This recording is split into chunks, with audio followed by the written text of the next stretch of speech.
መጽሐፈ ምሳሌ በመጽሐፍ ቅዱስ ውስጥ ትልቅ መልእክት ያለው ለሁሉም ሰው የሚሆን መልእክት ያለው መጽሐፍ ነው። መጽሐፉ ነገስታቶች የሚጠቀሙበት፣ የሀገር መሪዎች፣ ድርጅት መሪዎች፣ የቤተሰብ መሪዎች፣ ራሳቸውን መምራት የሚፈልጉ፣ ራሳቸውን በትልልቅ ፈጠራ ችሎታ ውስጥ ማስገባት የሚፈልጉ፣ ውስጣቸው ያለውን ትልቅ ነገር ከውስጣቸው ማውጣት እንዴት እንዳለባቸው፣ ራሳቸውን እንዴት መግዛትና ራሳቸውን እንዴት ማስተዳደር እንዳለባቸው የሚያስተምር መጽሐፍ ነው። ስለዚህ መጽሐፈ ምሳሌን ማንበብ፣ መጽሐፈ ምሳሌ ማጥናት ብዙ ጠቀሜታ አለው። እነኚህን ሁሉ የሰው ልጆች ያማከለ የመጽሐፍ ቅዱስ ክፍል ስለሆነ መጽሐፈ ምሳሌን እንድታነቡት አበረታታችኋል። መጽሐፈ ምሳሌ ቢያንስ በቀን 1 ጊዜ ወይም 2 ጊዜ ጠዋትና ማታ እንድታነቡት እኔ የመጽሐፈ ምሳሌን መግቢያ መጽሐፍ አዘጋጅላችኋለሁ። ከዚያ በኋላ ደግሞ እንደገና በቀን 1 ጊዜ ጠዋት 1 ማታ ላይ ደግሞ እንደገና 1 ጊዜ 2 ጊዜ ማለት ነው አንዳንድ ምዕራፍ እንድታነቡ አበረታታችኋለሁ። ከዛ በኋላ እራሳችሁ ደጋግማችሁ መጽሐፉን ታነቡታላችሁ። የመጽሐፈ ምሳሌ ጸሐፊዎች 4 ሊሆኑ ይችላሉ። እነሱም 4ቱ አንደኛ ንጉሡ ሰለሞን ምዕራፍ 1 ቁጥር 1፣ ሁለተኛ ጠቢባን የተባሉ ሰዎች፣ ሶስተኛ የያቄ ልጅ አጉር፣ አራተኛ ንጉሡ ልሙኤል ናቸው። እነዚህ ሁሉ ጸሐፊዎች ውስጥ የንጉሡ ሰለሞን ጥበብና ማስተዋል እንዲሁም የሚናገራቸው ቅኔዎች እጅግ ከሁሉም ሰዎች በለጡ ይለናል መጽሐፍ ቅዱስ። የዚህ መሰረታዊ ምክንያቱ ደግሞ ምንድን ነው? ንጉሡ ሰለሞን እግዚአብሔር በሕልሙ ተገልጦ በተናገረው ጊዜ ምን እንዳደርግልህ ትፈልጋለህ ባለው ጊዜ ንጉሡ ሰለሞን የጠየቀው ጥያቄ ጥበብንና ማስተዋልን ስጠኝ ነበረ። ስለዚህ እግዚአብሔር ከሰጠው ጥበብና ማስተዋል የተነሳ እነኚህን በብዙ ሺህ የሚቆጠሩ ቅኔዎችን በዝማሬ በንግግር መልክ ሊያቀርብልን ችሏል ማለት ነው። ስለዚህ የንጉሡ ሰለሞን መሰረታዊ ጥበብ ምንጩ እግዚአብሔር ነው። ስለዚህ 3000 ምሳሌዎችን ንጉሡ ሰለሞን ሲናገር ሲጽፍ 1005 የሚሆኑ ዝማሬዎችን ደግሞ አቅርቧል። እንግዲህ ንጉሡ ሰለሞን እንኳን ይሄን ያህል ጊዜ ሰጥቶ ይሄን ስራ እንደዚህ የሚሰራ ከሆነ እኔና እናንተ ጋር ደግሞ ይሄ ነገር ምን ይሰራል ነው? ምን እየሰራ ነው? እግዚአብሔር እንደዚህ ጥበብን የሚሰጥ በጥበብ የበለጸገ አምላክ ለሚለምኑት ደግሞ እንደዚህ አሳልፎ የሚሰጥ ከሆነ ዛሬም ላለን ሰዎች እግዚአብሔር ጥበብን ይሰጠናል፣ ማስተዋልን ይሰጠናል። ታላላቅ ቅኔዎችን አፍን የሚያጣፍጥ እግዚአብሔር ነው። ንግግርን የሚያጣፍጥ እግዚአብሔር ነው። የምትናገሩትን የምትጽፉትን ነገር የሚሰጥ እግዚአብሔር እንደሆነ እንዳትረሱ። ክብር ለእግዚአብሔር ይሁን። ይሄ መጽሐፍ እንግዲህ እንደዚህ አይነት መጽሐፍ ከሆነ እንዲህ አይነት ታላላቅ ቅኔዎች በውስጡ ካሉ አንድ ነገር ልብ በሉ። ብዙ ሐሳቦች በጽሑፍ ከሚቀርቡበት፣ ብዙ ንግግሮች በአፍ ከሚቀርቡበት ሐሳብ ይልቅ 2 መስመር ያለው ቅኔያዊ ንግግር በጣም ሰፊ የሆኑ ብዙ የሆኑ ሐሳቦችን መግለጽ ይችላል። ቅኔዎች ወይም ተረቶች አጭር ሆነው 1 አረፍተ ነገር ሊሆኑ ይችላሉ። 2 አረፍተ ነገር አንድ ላይ መጥቶ ሊሆን ይችላል። ግን በውስጣቸው ያለ መልእክት በጣም ትልቅ፣ በጣም ብዙ ሰፊ ሊሆን ይችላል። ስለዚህ ቅኔዎችንና ጥበቦችን መስጠቱ እግዚአብሔር ትክክል ነው ማለት ነው። እንግዲህ እንደዚህ ከሆነ የመጽሐፈ ምሳሌ ለማጥናት እንዲመቸን እንደዚህ እናድርግ። የመጽሐፈ ምሳሌ መጽሐፍ እስቲ እንከፋፍለው። አንደኛ ስለ እውነተኛይቱ ጥበብ፣ አባት ለልጁ ጥበብን የመከረበት፣ ማስተዋልን የመከረበት፣ እንዲሁም እውነተኛ ጥበብ በራሷ ልክ እንደ ሰው እየጮኸች እኔ አስፈልግሃለሁ እያለች የምትናገርበትን እንመለከታለን። ይህንንም መጽሐፈ ምሳሌ ከምዕራፍ 1 እስከ ምዕራፍ 9 እናገኛለን ማለት ነው። ሁለተኛው የሰለሞን ምሳሌዎች ናቸው።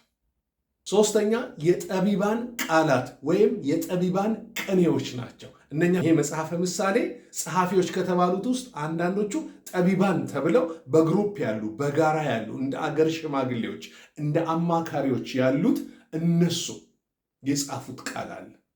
የጠቢባን ቃል ምሳሌ። አራተኛ ሰለሞን በድጋሜ ያቀረባቸው የጠቢባን ቃል ወይም ምሳሌዎች ወይም የሰለሞን ምሳሌዎች ይባላሉ። አምስተኛው የአጉር ልጅ ቃል፣ ስድስተኛው የልሙኤል ቃል፣ 7ኛው የልባም ሴት ቃል። ልባሟ ሚስት ማነች ብላ እናት ለንጉሥ ልጇ የመከረችበት የትዳር ምክር ጥቅጥቅ ያለ ነገር ያለበት ቃል ነው። ይህንን እናት ለንጉሥ ልጇ የመከረችውን የሰለሞን ጓደኛ የሆነው ንጉሥ ደግሞ ለሰለሞን አጋራው፣ አካፈለው። ሰለሞን ደግሞ በመጽሐፉ ጽፎ አስቀመጠል። ስለዚህ እነዚህ ናቸው ማለት ነው። በመጽሐፍ ውስጥ ደግሞ ያሉት አጠቃላይ ሐሳቦች በጥቅል አድርገን በተወሰኑ ነጥብ ከፍለን ደግሞ እንመልከታቸው። አንደኛ መሰረታዊ ትምህርቱ እግዚአብሔርን የመፍራት ጥቅም። እግዚአብሔርን ማምለክ ልታመልኩ ትችላላችሁ፣ ላታመልኩም ትችላላችሁ። ክርስቲያን ልትሆኑ ትችላላችሁ፣ ሙስሊም ልትሆኑ ትችላላችሁ፣ ምንም ሃይማኖት የሌላችሁ ሰዎች ልትሆኑ ትችላላችሁ፣ በሃይማኖት የማታምኑ ሰዎች ልትሆኑ ትችላላችሁ። መጽሐፈ ምሳሌ ግን ለእናንተም የተጻፈ መጽሐፍ ነው። ባታመልኩትም እየፈራችሁ እግዚአብሔርን እየፈራችሁ እያከበራችሁ ብትኖሩ የምታገኙትን ጥቅም መጽሐፉ ያስቀምጥላችኋል። እግዚአብሔርን መፍራት ዕድሜን ታስረዝማለች። እግዚአብሔርን መፍራት ጠግባችሁ እንድትኖሩ ያደርጋችኋል። እህል ልትጠግቡ ትችላላችሁ። ሰላም ልትጠግቡ፣ ደስታ ልትጠግቡ ትችላላችሁ። እረፍት የምትጠግቡ ሰዎች ልትሆኑ ትችላላችሁ። መንፈሳዊና ምድራዊ ነገር ልትጠግቡ ትችላላችሁ። ጥጋብ የተባለው ገንዘብንና እህልን ብቻ አይደለም፣ ብዙ መንፈሳዊና ስጋዊ የሆኑ ነገሮችን። እግዚአብሔርን መፍራት በጥጋብ ያኖራል ይላል። እግዚአብሔርን የሚፈራ ሰው ወይም እግዚአብሔርን መፍራት ጠንካራ መታመኛ አለው፣ እንዲሁም ለልጆቹ ብርቱ መጠጊያ አለው ይላል። እግዚአብሔርን የሚፈራ ሰው ለልጆቹ ተስፋ አለው። እግዚአብሔርን የሚፈራ ሰው ያለው ጥቂት ነገር እግዚአብሔርን የሚፈራ ሰው ያለው ጥቂት ነገር ብዙ ካለው ይልቅ ይበልጣል። እግዚአብሔርን በመፍራት ውስጥ ያለ ጥቂት የሚበላ ነገር ጮማ ከመብላት ይበልጣል ይለናል። እግዚአብሔርን መፍራት ወደ ሕይወት ይመራል፣ ወደ ሕይወት ያደርሳል።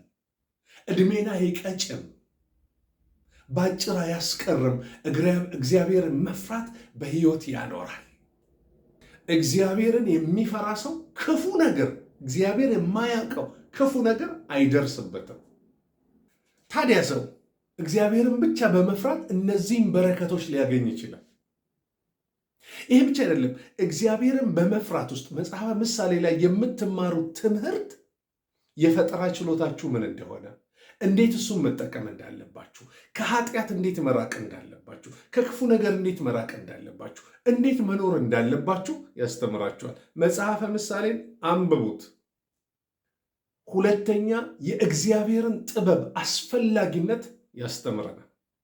የእግዚአብሔር ጥበብ ለሰው ልጆች ምን ያህል አስፈላጊ እንደሆነች፣ በምድር ላሉ ሰዎች ምን ያህል የእግዚአብሔር ጥበብ አስፈላጊ እንደሆነች መጽሐፈ ምሳሌ ያስተምረናል። ታዲያ ሶስተኛው ደግሞ ንጽጽር ነው የምንመለከተው። መልእክቶቹ ይነጻጸራሉ። ጻድቅን ከኃጢአተኛ ጋር፣ ድሃን ከሀብታም ጋር፣ እግዚአብሔርን የሚፈራ እግዚአብሔርን ከማይፈራ ጋር ያነጻጽራቸዋል። የንጽጽር መጽሐፍ ነው። አንድ አቅጣጫ ብቻ ይዘን እንድንሄድ አያደርገንም። እያነጻጸረ ያስተምረናል፣ ያሳየናል። አራተኛ ማስተዋል ያነሳቸው፣ አእምሯቸው ማስተዋል ያጣ፣ ማስተዋል ያነሳቸው ወጣቶች፣ ገንዘብ ያላቸው፣ ሀብት ያላቸው፣ ነገር ግን ማስተዋል የሌላቸው እነኚህ ሰዎች መጨረሻቸው፣ እነኚህ ወጣቶች መጨረሻቸው ምን እንደሆነ፣ ወደ ሞት እንዴት እንደሚሄዱ መጽሐፈ ምሳሌ ያስተምረናል። አምስተኛና የመጨረሻው የሥነ ምግባር ብልሹነት ውጤቱ ምን እንደሆነ ያስተምረናል። ስለዚህ እዚህ ላይ ቆማችሁ መጽሐፈ ምሳሌን ብታጠኑ ከመጽሐፈ ምሳሌ ብዙ ትምህርት ልትማሩ ትችላላችሁ። እኔም ሐሳቤ ይሄንን ማቅረብ ነው። በመጽሐፈ ምሳሌ ውስጥ እግዚአብሔር ታላላቅ ነገርን ያስተምራችሁ፣ ይናገራችሁ፣ እናንተንም ለማጥናት ልባችሁን ያነሳሳ። ተባረኩ።